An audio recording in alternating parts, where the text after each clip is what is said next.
Esta é uma mensagem em áudio de Cryon por Lee Carroll, com tradução para o português por Gustavo Amorim. Esta foi a 11ª mensagem dada durante o tour Magia e Mistério de Cryon ao Reino Unido. Esta mensagem foi chamada de O Santo Graal. Ela foi dada na abadia de Glastonbury no dia 16 de maio de 2018. Esta e outras mensagens de Cryon você encontra no site www.cryonportugues.com.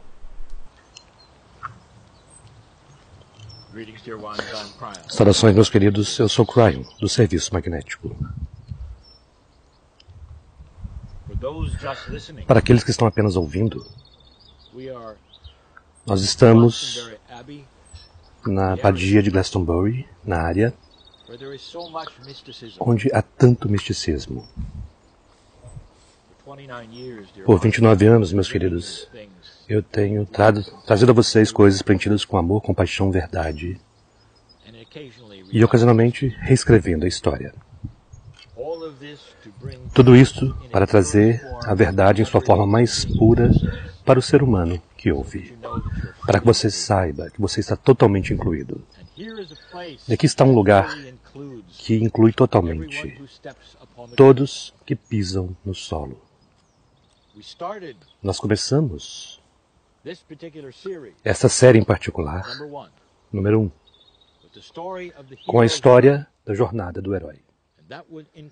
E isto incluiria os muitos Arthurs que reivindicam ser os únicos, ou aqueles ao redor que dizem ser os únicos, dando ao ser humano aquele sentido, aquela sensação de que há esperança nessa jornada, que há misticismo na jornada.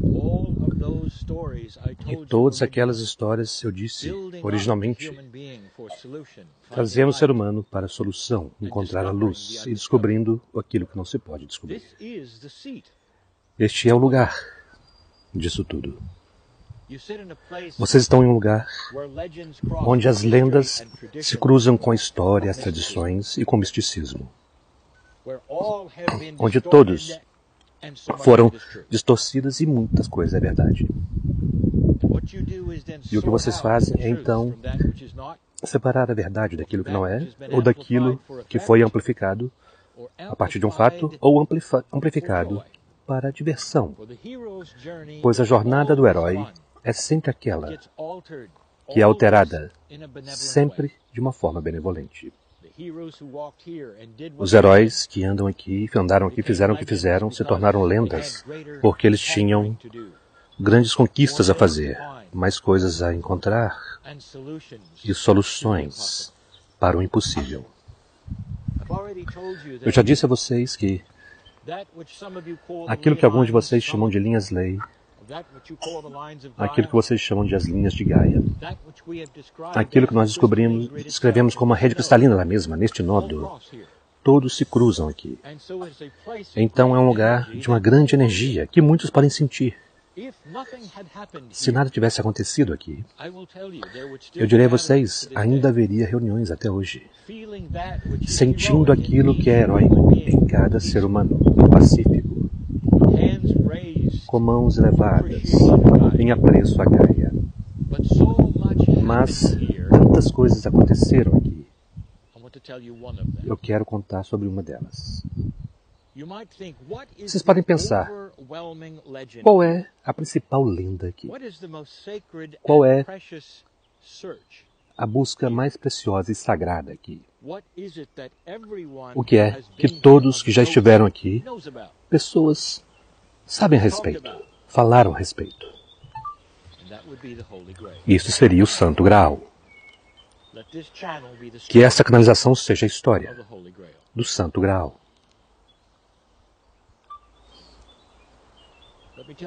Deixe-me contar-lhes sobre a lenda. E a verdade aqui, além da verdade. Nem tudo foi revelado hoje, mas muito disso é sentido. O que aconteceu aqui, e que é significativo, aquilo onde vocês sentam na região, tem a ver com José. E José foi o tio de Jesus. E ele foi.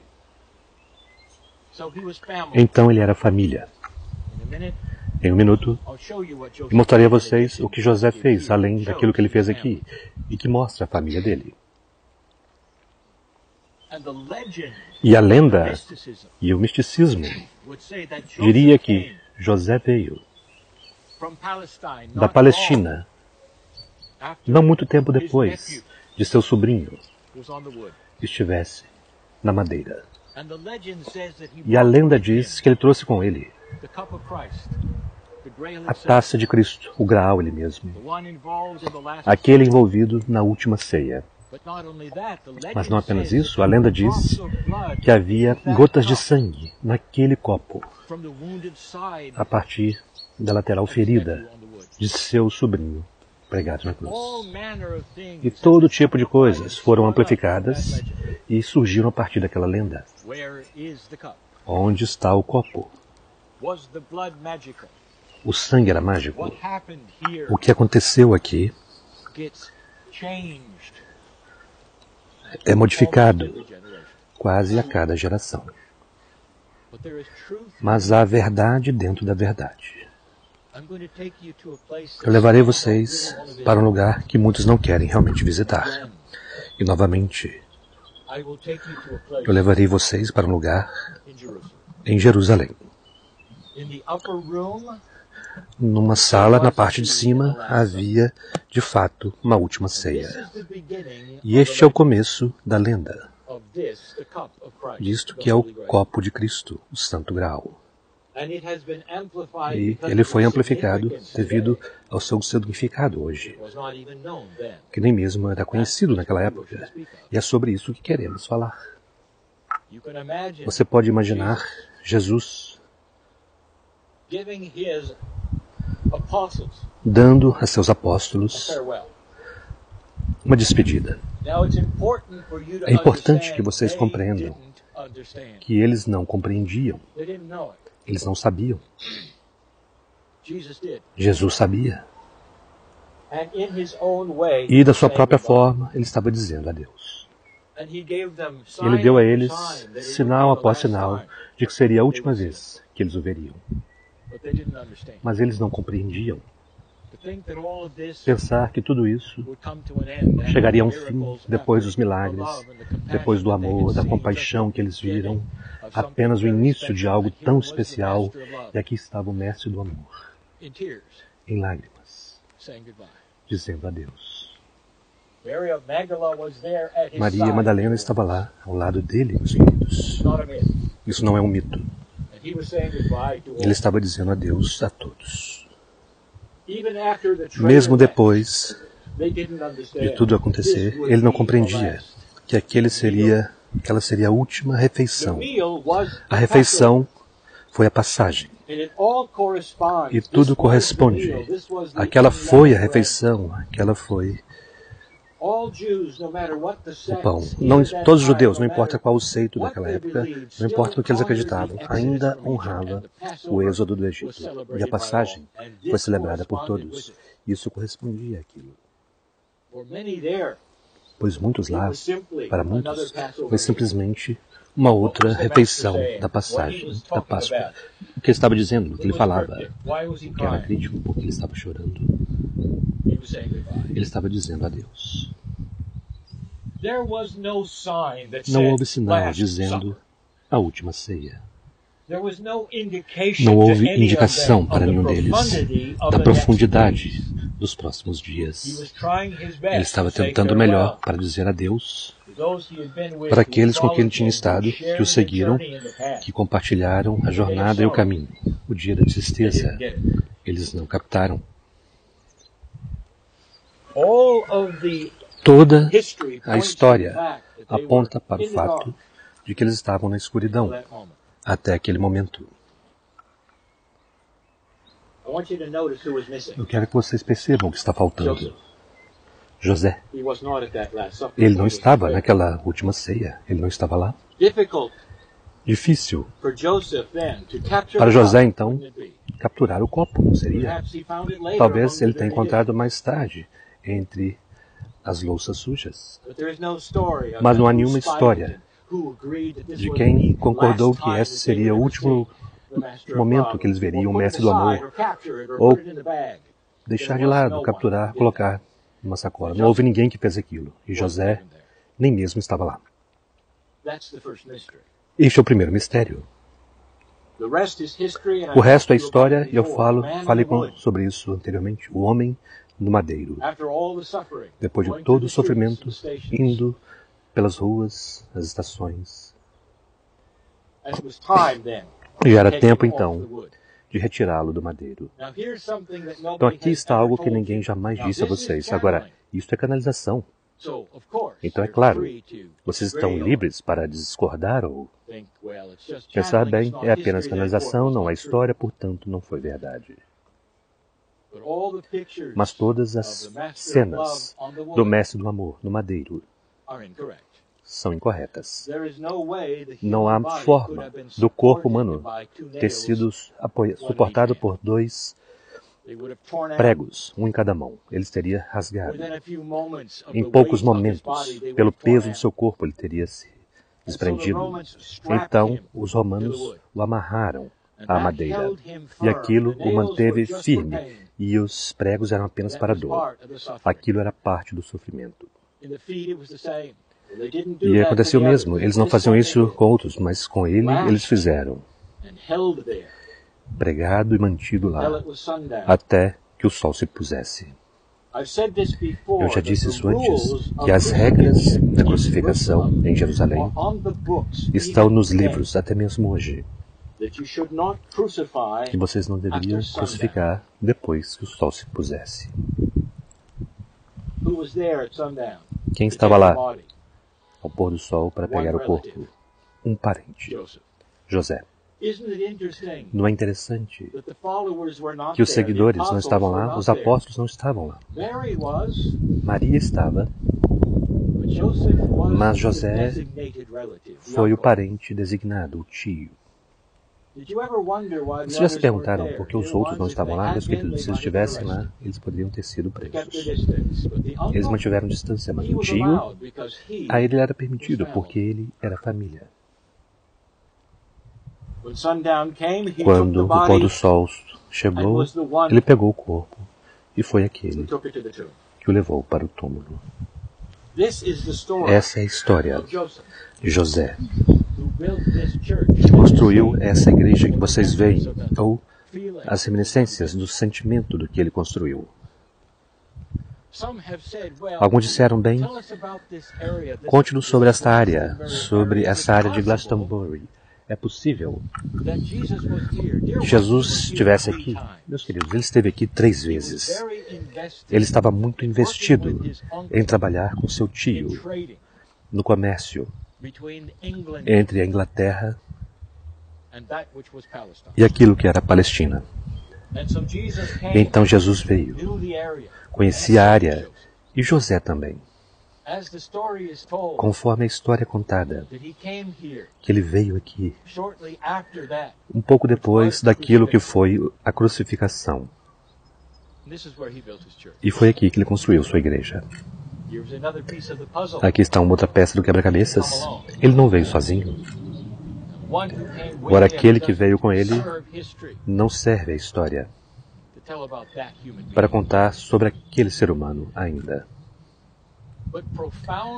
Mas, de forma profunda, ainda está sendo dito a vocês que este Santo Graal veio com ele. Deixe-me pintar uma cena de um tio em luto aos pés da cruz, onde seu sobrinho estava fazendo a passagem, aparentemente a cada momento.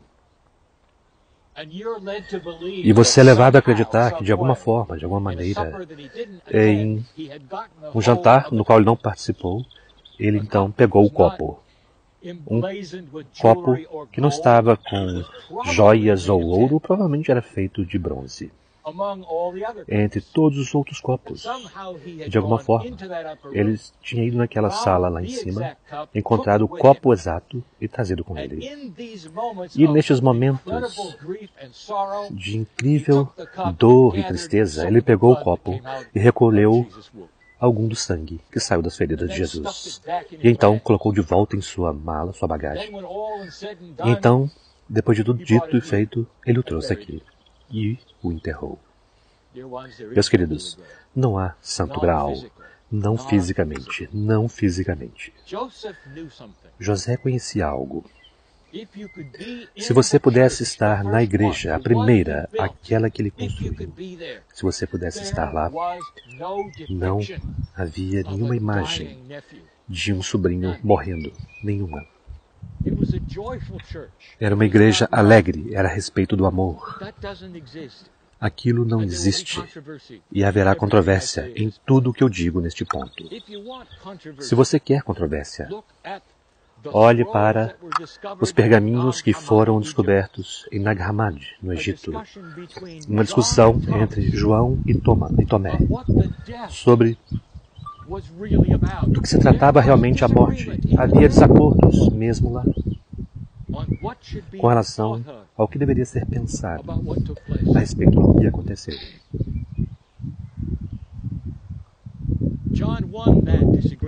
João venceu aquela disputa. A propósito, Tomé, ele disse que se tratava dos ensinamentos do Mestre. Ele nos mostrou quem ele poderia ser, o que nós podíamos ser, a alegria que poderíamos ter, a conexão com o amor, com a fonte. E João disse, não era a respeito da morte. Mas José, ele construiu essa primeira igreja, a Igreja da Luz, uma igreja de alegria, sem nenhuma imagem de seu sobrinho morrendo, em nenhum lugar. Percebam, o Santo Graal é a memória de Jesus. É a jornada do herói. Quando você encontra a si mesmo, você encontra alegria em seu interior. Você encontra todo o propósito para o qual a igreja foi construída nesse mesmo solo por seu tio, que sabia. O que se tornou mais tarde, com papas e reis, é história. Mas o que foi naquela época está incorporado na energia deste lugar, neste nodo. O Santo Graal é aquilo dentro de cada simples ser humano. Ouça, vocês não precisam ser cristãos para compreender isto. Para compreender que aquela última ceia foi uma despedida de um homem para seus seguidores. Você não precisa ser um cristão para sentir aquilo que é a luz do Criador neste lugar. O que se tornou no misticismo que circula em todo o marketing. Você passa atrás disso e o Santo Graal está aqui. E vocês estão curtindo ele porque é a profundidade da luz no planeta. Este homem mudou o sistema de calendários. Centenas de anos depois, os próprios calendários do planeta mudaram para refletir sua vida. Meus queridos, este é o Santo Graal, esta é a influência. Por definição de Santo Graal, é algo que se procura e que é desejado. E tantos o encontraram. Velhas almas, tantos de vocês o encontraram. E tantos ainda estão procurando. Não um copo físico, que até hoje permanece entre outros pratos sujos. Mas o significado do homem na primeira comunhão e na passagem, que disse adeus aos seus seguidores e passou por algo. Não o que ele está pedindo para vocês passarem, ou qual era a luz ao redor daquilo tudo, e a beleza da mensagem do Mestre do Amor. Algum dia, essa história poderá literalmente ser vista, e mais ainda. Mas por enquanto, nós pedimos que vocês sintam isso e compreendam, e desmistifiquem tantas coisas, que então se tornarão práticas para você, para que você possa participar na mesma busca, na mesma jornada do herói, com as mesmas soluções que tantos tiveram. Agradeça a José por tudo o que ele fez como tio de Jesus. E o que ele tentou fazer aqui? Construindo a primeira igreja para honrar o amor. Obrigado, José. E assim é.